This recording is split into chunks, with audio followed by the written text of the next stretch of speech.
Hi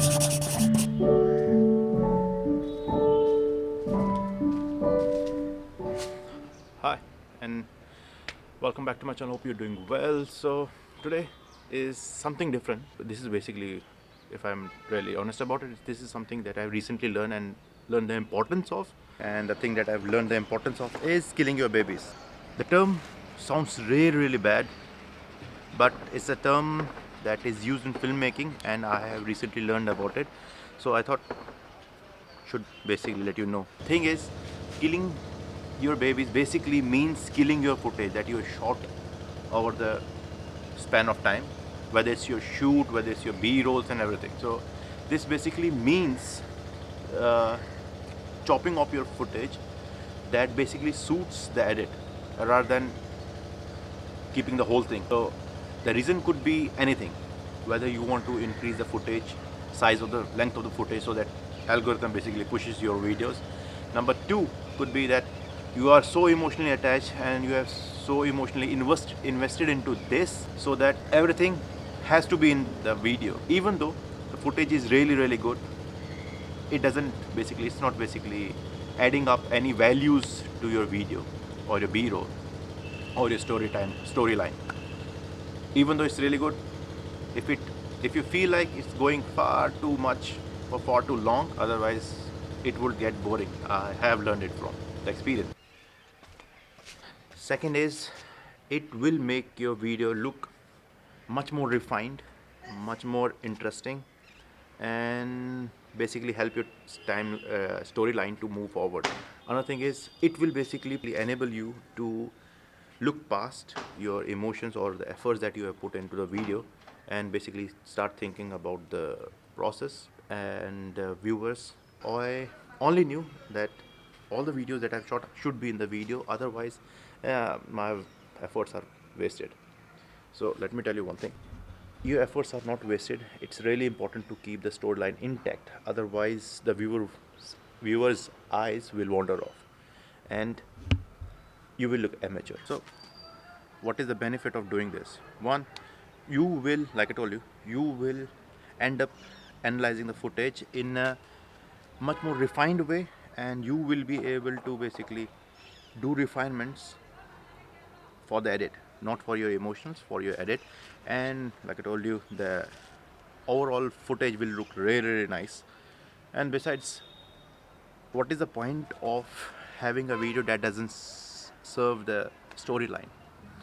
So eventually what you want to learn is all the elements that you have shot should support the storyline, basically help the viewer to understand what the environment is or how the story will move forward or where you are, the environmental shots, the B-rolls and everything. If you're doing everything, the B-roll is good, the groundworks, environmental shots, because you want to push you want to basically invite the algorithm to push your videos, right?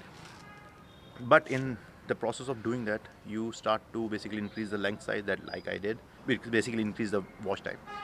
So in that process you tend to lose the sense of the storyline. What happens is, even the B-roll, it becomes a video of two, the B-roll itself and the storyline. So the purpose of the B-roll is not served, so it becomes a whole video of itself. And plus you kind of a look, because see, when I see my old videos, even the few months back videos, I still find that, oh, there's something missing.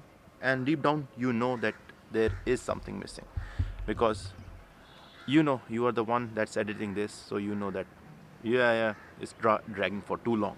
So chop it.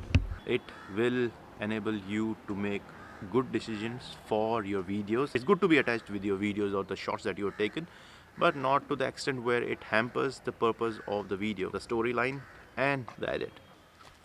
So at the end, what you want is a refined video that with a refined B-roll, with a refined storyline, so that everything is cohesive and flows in very well. Let's take the example of the recent video. So let's suppose the starting B-roll started with mountains and the cars moving in the mountain, or the cityscapes and the dog walking, person walking, and stuff like that. And the video starts with me in the rain doing the photo shoot. Even though the B-rolls were so nice. It won't have served any purpose for the next video that is, or the next segment that is coming, that is me doing the photo shoot. So as a viewer, you will be so what do you call it, distracted by the idea that the B-roll was for something else, he's doing something else, there is no connection.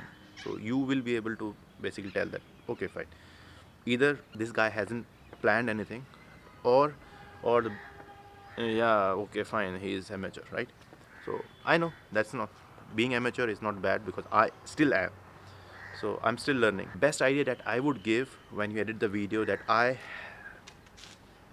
inherently do is show my wife that the edit, because she hasn't seen the video. The fresh eyes basically will tell you what are the things that are basically out of the place, because you, after being editing the video for more than 2 or 3 or 4, depending on the length of the video, you somehow get, your eyes basically get, or your brain gets adapted to the timeline.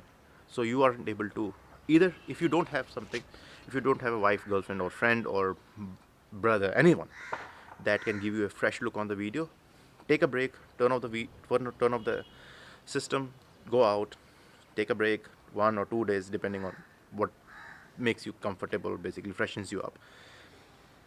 Do that, then come back to the video, and you will be able to find out what are the pieces, or what are the things that are not linking together, or are not going together. So then try to chop them out. And trust me, if you don't do this now, eventually you will have to do this. Somehow you will have to increase or basically improve on this, so that everything flows cohesively and basically serve the bigger purpose that you shot the video for, right? So if you want much more details on this, there's a video of the Jake Pro. I would link that video in the description. So I'm still improving, and if you have learned something from this video, try to give it a thumbs up, try to subscribe to the channel, and I will see you in the next one. Bye bye.